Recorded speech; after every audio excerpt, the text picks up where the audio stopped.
When we think of an agile team, the way I've often described it, right? 6 to 8 people that have clear direction from the business around a problem to solve, and they have ownership over whatever piece of the technology is.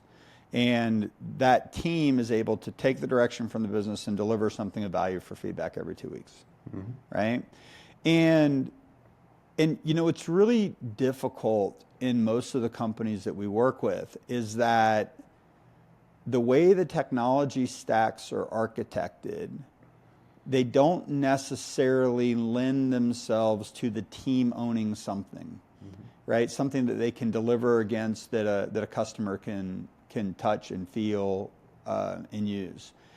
And so I've had this hypothesis for 20 years now at this point, right? If we can break down the technology architecture into composable chunks, technical term, right? Composable chunks.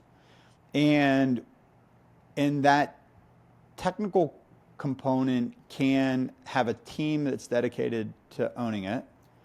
And then that team is funded consistently over time in a way that the business is willing to pay for it, right? It sees the value prop of that team continuously iterating against that object. And then I can get that team and that technology object aligned with the business and get it to deliver in a reliable, predictable way, right? That's what's been underneath what we've been trying to do around here for 15 years now. It's been in my head for probably almost 25.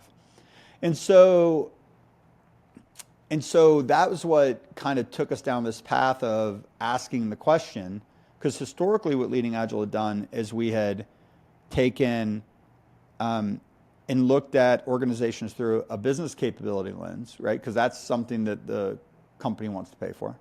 And putting teams around it and then feeding those teams work through our governance models and stuff. So my hypothesis is that if we can get teams and technology and the underlying data encapsulated, pointed at business problems, and get it to deliver those value props in a reliable, predictable way, that somehow underpins AI readiness, right? So one of the clients that you're working with right now, we're going through a big kind of extraction modernization exercise. And as we extract and modernize the applications, we form teams around them, we tie them to value props, we encapsulate their data. How does that, since you're our AI data specialist on that account, how does that process of extraction, modernization, team alignment to organizational objectives, how does that help us exploit the AI use cases that this particular client wants to explore? Let's say if you look at organizations that exist today, especially large ones at scale, you could probably make a pretty strong argument the way they're organized and structured goes down to the first principles of how humans have to organize and structure in order to keep predictability and dependability right in place. And those systems, hierarchical or matrix-based, whatever it may be, are organized based on the constraints that humans have in terms of the ability to know domains or certain areas of their subject matters, or to their responsibilities, or their ability just to purely network with others and maintain state and status across these teams.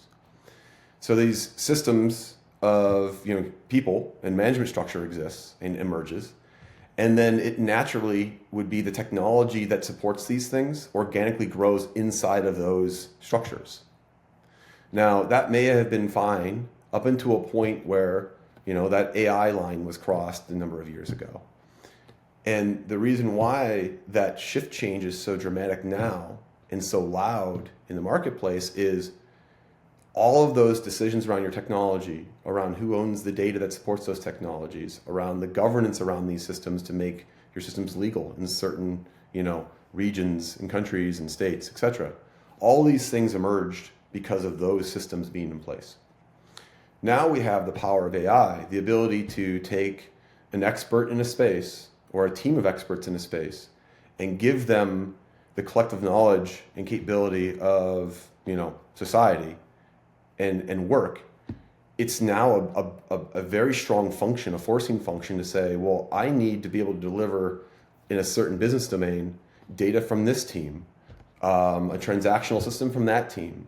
I need to plug into KPIs and metrics that the management team requires, or maybe I'm going to reinvent new metrics that best fit my business for where I want to grow it to. And that slicing doesn't usually fit in the structures that have emerged organically over time. So what we're doing with my client now is we're slicing off these business domains. We're understanding what needs to be true in that business domain, from an executive at the top that wants to put $1 of funding into the system for an initiative or a goal or a strategy, to the factory floor at the bottom that needs to create that value. Being able to draw a string or a line to say, how do I measure the effectiveness of that system and how do I improve it? To do all this work, there's a number of things that have to take place. We have to grab the playbook of an organizational transformation, of delivery transformation. We have to think about how we plan and slice that work. But we also need to think about how do we re-architect the business and all of those key elements, those assets the business has, so they're available and they don't break the business while you're making these changes, right? There might be a table or a database at my client that has rich data that I could use to create the next horizon of smart outcomes that they want in their business space. However, that data might have compliance burdens associated with it. There might be sensitive data that they don't want from one organization or one team inside that organization for the other teams to be able to get access to. But in order to be able to make these systems, I need to have access to that data. So as we go and organize around these domains, we're also going to encapsulate these systems and transform data into a product or a service. And when you package it like a product, you're also considering the things that need to happen around that data so that it can be used safely at scale. So it could be an a la carte type experience for whoever or whatever initiative gets spun up after our initial work.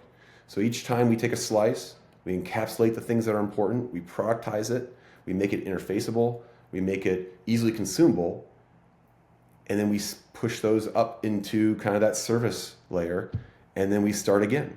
And each time we do that, we encapsulate more so we can add more velocity in the system and move faster and have more access to a wider variety of use cases, right? Where that is all in service of business objectives.